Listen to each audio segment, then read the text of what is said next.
आसमान में सूरज ढल रहा था और नारंगी रोशनी अब धीरे धीरे मटमैले अंधेरे में बदल रही थी।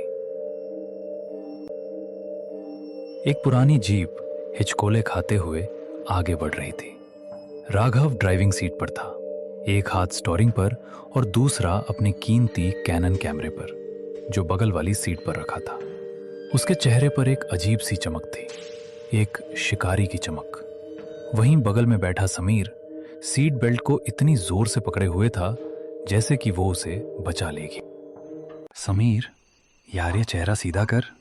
तू ऐसे बैठा है जैसे हम फांसी के फंदे की तरफ जा रहे हैं, जबकि हम सिर्फ एक मास्टरपीस शूट करने जा रहे हैं। मास्टरपीस? भाई, इसे लोग मौत का कुआं कहते हैं। तूने सुना नहीं गांव वालों ने क्या कहा? सूर्यास्त के बाद उस हवेली की ईंटें भी सांस लेने लगती हैं। ईंटें सांस लेती हैं? वाह, यही तो मुझे कैप्चर करना है। सोच, अगर मैंने उस हलचल की एक भी फोटो खींच ली तो इंटरनेशनल फोटोग्राफी अवार्ड मेरी जेब में होगा। और तू बस डरता रहे। डर की बात नहीं है राघव, ये समझदारी है। हम बचपन से दोस्त हैं और तेरी इसी निडरता ने मुझे न जाने कितनी बार मुसीबत में डाला है। याद है वो स्कूल का पुराना स्टोर रूम? 3 दिन तक सस्पेंड हुए थे हम। और ये भी याद कर कि उस स्टोर रूम में हमें वो पुरानी फुटबॉल मिली थी जिससे हमने पूरा साल खेला। देख समीर, तू हमेशा से फट्टू रहा है, पर तू मेरा लकी चार्म भी है। तेरे बिना मेरी एडवेंचर ट्रिप अधूरी रहती है। दोनों की दोस्ती स्कूल के दिनों से थी। राघव हमेशा से साहसी था, जिसे खतरों से खेलने में मजा आता था, जबकि समीर एक सीधा साधा लड़का था जो किताबों और सुकून वाली जिंदगी को पसंद करता था। इस सफर पर आने की वजह भी राघव की जिद ही थी। राघव को एक नामी मैगजीन के लिए भारत की सबसे डरावनी जगह विषय पर फोटो सीरीज तैयार करनी थी। उसने समीर को यह कहकर मनाया था कि शहर की भीड़भाड़ से दूर एक छोटा सा रोड ट्रिप हो जाएगा।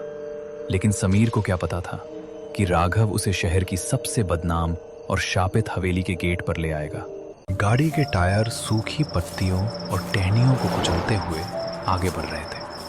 बाहर का अंधेरा इतना गाढ़ा था कि हेडलाइट की रोशनी भी जैसे उस काली दीवार से टकराकर वापस आ रही थी। गाड़ी के अंदर एक अजीब सी सड़ांध भरने लगी थी, जैसे पुरानी गीली लकड़ी और गंधक सल्फर का मिश्रण। राघव स्टीयरिंग थामे हुए था, लेकिन उसके माथे पर पसीने की बूंदें चमक रही थीं। गाड़ी का बोनट खुला हुआ था और उससे निकलता सफेद धुआं हवा में भूतिया आकृतियां बना रहा था। राघव बाहर खड़ा था, लेकिन उसे ऐसा महसूस हो रहा था जैसे हवा का तापमान अचानक कई डिग्री गिर गया हो। जंगल की गंध बदल चुकी थी। अब वहां सूखी पत्तियों के साथ साथ किसी पुराने सड़े हुए मांस की गंध आने लगी थी।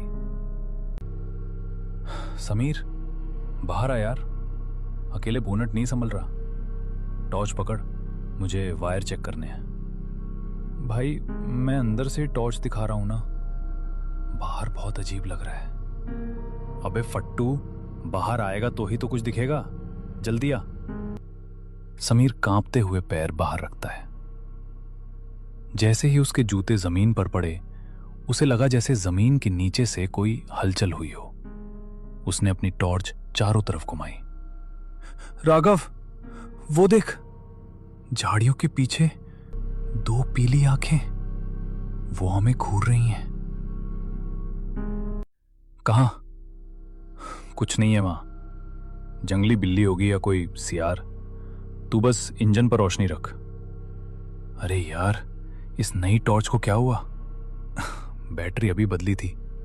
लगता है वोल्टेज का कुछ इशू है। राघव, टॉर्च खराब नहीं है, कुछ और है।